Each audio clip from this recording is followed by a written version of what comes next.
Okay, we will now do an inference review, and this is in essence going to sort of go through the material in a very quick fashion of chapters 8, 9, 10, and 11. There's really 8 different kinds of inferences you got to be able to do. First of all, proportions, there's 4 for proportions, which is a 1 proportion z interval and a 1 proportion z-test. And then also a 2 proportion z interval and a 2 proportion z-test. And then you have a very similar thing with means in chapters 10 and 11. 1 sample t-test, 1 sample t-interval, 2 sample t-test, 2 sample t-interval. All right, for means. All right, so anyway, so right now we're looking at proportions, and I'm going to kind of mention a number of different things as we go through this. The little worksheet that you can get, this is the first major part of your assignment here. It goes through these things, and so if you watch this video, it should tell you how to do everything that's asked for on that worksheet and be a pretty good summary for the AP Stats exam as well. So let's look at this problem. It says a farmer wishes to test the claim that 20% of his potatoes weigh less than 10 ounces. He takes an SRS, that's a big deal to us, of 150 of its potatoes and finds that 42 of them weigh less than 10 ounces. Perform a test of significance for the farmer. Also create a 95% confidence interval for the portion of all the farmer's potatoes that weigh less than 10 ounces, and comment on the connection between the interval, the p-value, and the null hypothesis of the test. So there's sort of a lot to do here, but this is sort of the most popular stuff that's asked about in regards to inference. The first thing to notice here is the fact that we are dealing with a proportion issue here, not a mean, even though it appears that the concept of number of ounces is definitely quantitative. But one of the reasons I want to do this problem was you can make any sort of situation into a categorical situation by making it into intervals. All right, and that's what's happening here. This quantitative data of number of ounces has been made because we're dealing with the proportion that are less than a certain amount. Okay, or if it had done the proportion greater than a certain amount, that converts it into a proportion. So anyway, so that's the first thing to notice. First thing is we're asked to do a test. And whenever you're asked to do a test, as you know, you have to do the THAME acronym. The type of inference, that's the T, the H is the hypotheses, the A is the assumptions, which is SIN, otherwise known as the conditions. All right, the M is the mechanics, which means find your test statistic p-value. And if it was a t-test, you'd have to find the degrees of freedom. And then the E is the ending, which is interpreting, or which is drawing conclusion with the p-value. So in this case, we're dealing with a proportion, and there's just one of them we're testing, 0.2. And so the name of this is a 1 proportion z-test. And so you have to memorize that. That's 1/5 of the answer. Okay? Then your hypotheses. Now it says up here very clearly they're testing 20%. That is what they're testing. So that is our p that we're testing. Never put p hat there. Never put x bar there. Always put p or mu. So these are population values we're testing about. And define what p is. P is the proportion of all the farmer's potatoes that weigh less than 10 ounces. The alternative is what we're suspecting to be true or what we're testing for. And nowhere up here does it say we suspect greater than or less than or anything like that. It doesn't imply anything. So we're just go with a two-sided test, which is not equal to. All right, and so that's the T, that's the H. Now we go to the A, the assumptions. And so that, of course, is sinning, which is probably the most involved part. All right, and so the S of sin is SRS or random. And so you would say it says SRS. And so you would say it says an SRS was taken, so random conditions met. That's always a condition. It's always the most important one. All right. The next thing is independence. Namely, our population size has to be 10 times our sample size. So in this case, our sample size is 150. So we would say there must be at least 1,500 potatoes for our population size, at least 10 times our sample size. Or in other words, our sample isn't more than 10% of our population. And it's important to know the why behind these things. See, what's happening here is because we're using sampling without replacement, all right, we're changing the population a little bit every time we take a potato out. All right, but as long as our population is big enough, it doesn't matter significantly. Well, how big does it have to be? At least 10 times the sample size. And that ensures that we can use the formula for standard error. So it's important to know that. That could be asked about. And then lastly, in regards to our assumptions, normality. And with proportions, it's n times p, and n times 1 minus p are greater than 10. We use the hypothesized value. We're doing this whole test assuming the null is true. So we use 0.2 and 0.8 Both those values are bigger than 10, so normality is met. Now, if you were doing an interval, when we were doing the interval, you would use your p hat because you wouldn't have this hypothesized value. So you would use this 42 out of 150, which is 0.28. So if you're doing an interval, you do 0.28 here and then 0.72. Okay, but anyway, so normality is met. And so that's how you do it. That's how you do your assumptions, and that's very similar in any sort of inference. It's going to be a really similar sort of thing in regards to that on all 8. But each one of them has a little bit of a tweak. Of course, the longer way of saying this that you could be asked about is the result of these being bigger than 10 is that the sampling distribution of all possible values of p hat are approximately normal. Okay, so now we'll do our mechanics. And of course, you can use the function on your calculator, but you could be asked about some of these other things, namely the formula. So remember, the formula for any test statistic is that statistic minus parameter over the standard error. Now the statistic here is p hat. The parameter is p, but we use p naught in its place, which is 0.2 here. And then the standard error of the statistic, well, you turn over to the next page.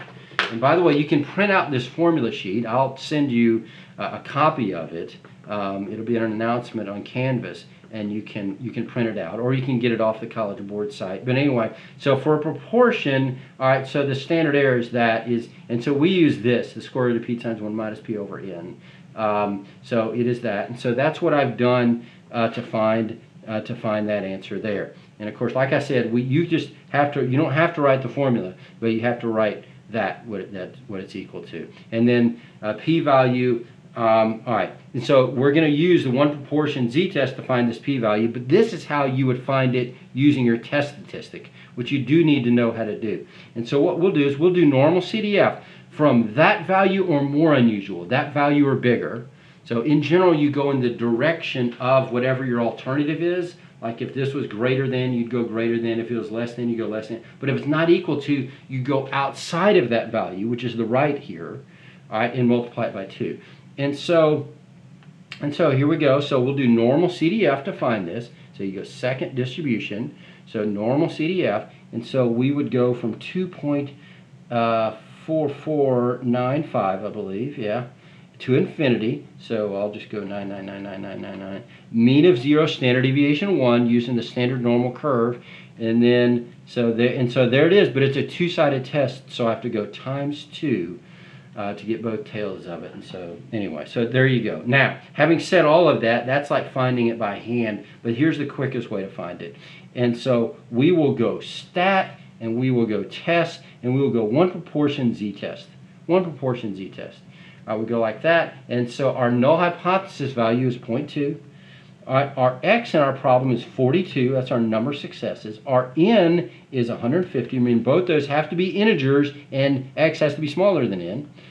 And then our alternative is not equal to, and so we go calculate, and so there is our test statistic p-value. Those are the only two things you have to write down. And make sure and write p-value. Don't write p is equal to, write p-value.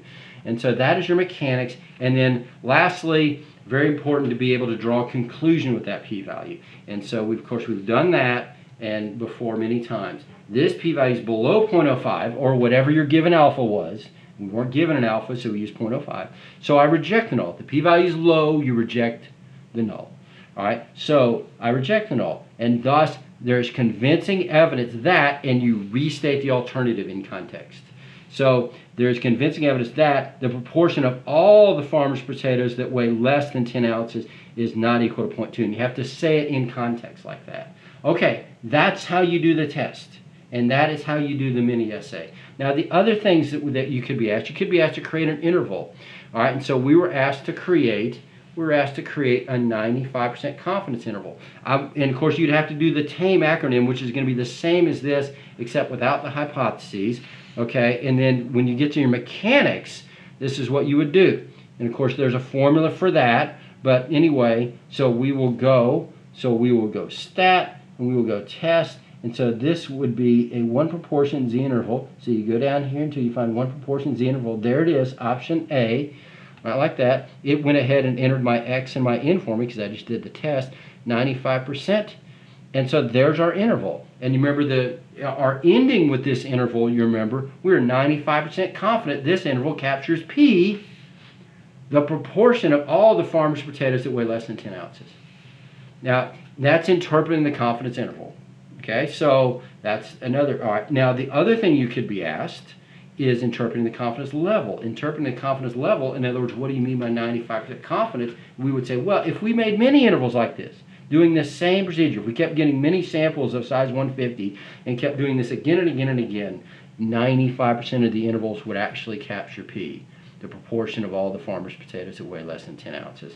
So anyway, then the next thing that it asked us on this problem was to comment on the connection between the interval, the p-value, and the null hypothesis value. One of the things you notice about this interval, it does not contain 0.2. And this interval, it's telling us these are all the plausible values that we have with 95% confidence. In other words, with an alpha of 5%. Okay? And so 0.2 is not in here. So it is not a plausible value and should be rejected. So therefore, what p-values cause us to reject? Below the related alpha, which is 0.05. So this is an important connection to be able to make. And so here it is. So there's our 95% confidence interval. So this interval does not contain 0.2. So it is not a plausible value for P and should be rejected. And then the low p-value is also telling us to reject the null hypothesis value of 0.2. All right, and so there you go. And so that's a really quick run through of a one proportion z-test, one proportion z-interval. Anyway, so now let's go to the two proportion z-test, two proportion z-interval. And so let me show you, let me remind you how to do those. So let's look at this problem. Okay, so the farmer in context 1 wishes to see if there's a difference in the proportion of potatoes that weigh less than 10 ounces and the proportion of his radishes that weigh less than 10 ounces. He takes a random sample of 200, so there's our first sample size, of the potatoes and finds 60 of them weigh less than 10 ounces. He takes a random sample of 300 of the radishes. Okay, so we get two random samples and they appear to be independent, and finds that 104 of them weigh less than 10 ounces. Perform a test of significance for the farmer. Also create a 99% confidence interval for the difference in the population proportions and comment on the connection between the interval and the p-value and the null hypothesis of the test. So first of all, let's talk about the test. We noticed this proportions and there are two of them. And so the premise is we know that 60 out of 200 is certainly different from 104 out of 200, but the question is, are they statistically significantly different? In other words, are they so different that we're like, whoa, we feel strongly that the population is different? Okay, or are they close enough to where we can say it's plausible that difference is due to sampling variability? That is the premise of a hypothesis test. So, and so the first thing when you do a hypothesis test is you have to state what you're doing. And this is a two proportion z-test. We have two proportions, and so that's the first thing. The null hypothesis with these two proportion ones is always going to be that the two proportions are equal. Okay, that is, I've never put p hats here. Okay, and so it's always going to be the two portions are equal. The alternative is not equal to here. In no way up here does it say, hey, we suspect that the potatoes have a higher proportion, or we suspect that the radishes have a higher proportion. We don't. It doesn't say that. So therefore, we go with not equal to. And of course, you have to define what your variables are. P sub p is the proportion of all the farmer's potatoes that weigh less than 10 ounces, and then P sub r is the same thing for the radishes. Okay. So there's your hypotheses. All right. So now we go to our assumptions, which is now ISIN. When you have two samples, it's now ISIN. Now, before I go on, by the way, the other way you'll see this written is that the null hypothesis is that P sub p minus P sub r is equal to 0. And then the alternative would be P sub p minus P sub r is not equal to 0. So sometimes you'll see it written like that, but that's in essence the same thing. All right, our assumptions are now ISIN. So it's the most involved part. It says random samples were taken, so independent random conditions met. Okay? In other words, the samples were influencing each other in any way. Okay? And it was clearly two different samples, not one. All right, so there you go. All right, so there must be at least 2,000 potatoes and 3,000 radishes for for our population size is at least 10 times our sample sizes. So we have independence. Now, when you do for n times p and n times 1 minus p, now you have to do it for both samples. You have to do it for the potatoes and for the radishes. And you could just use the sample values. In other words, you could just use for the potatoes, and for the potatoes, our n times p is going to be 60, and n times 1 minus p is 140. And for the radishes, our n times p is 104, and n times 1 minus p is 196. You could use those numbers and you get it right. Technically, you're supposed to use a pooled p-hat, okay? So the reasoning behind that is we're doing this whole test assuming the null is true, and so we can combine our samples for our calculation, and that sort of increases our sample size in a way and makes our measurements more precise. So this is the one time we'll use a pooled p-hat like that, and so we would get these values. And that formula is on your formula sheet. I'll show it to you in a second. But anyway, you have to clearly show that n times p and n times 1 minus p for both samples, for the 300 and the 200, are all greater than 10, thus normality is met. Now, of course, the longer way of saying that is that because these are bigger than 10, the sampling distribution of all possible differences will be approximately normal. Okay, and so then we go to our mechanics. And so that formula, and I will show you that formula on your formula sheet. Okay, so we grab Mr. Formula Sheet. Where'd you go? There we are. And so our test statistic is, once again, statistic minus parameter over the standard error. Well, we've got two statistics here, which are our two p-hats, and so we're going to subtract those, and our parameters are effectively 0, no difference here. So it ends up being that. There's our two statistics. That is 0.3, and so that is what 60 over 200 is. And this is what 104 out of 300 is. So those are our two p-hats in this problem. And so for the standard error, when you go to standard error, so now when you look at this, so that is our formula for two samples for an interval, and this it is for a test, when piece of 1 and piece of 2 is assumed. And that's what we're assuming with a hypothesis test, is that the two values are the same. Then you would use, and there's that formula for that pooled p-hat.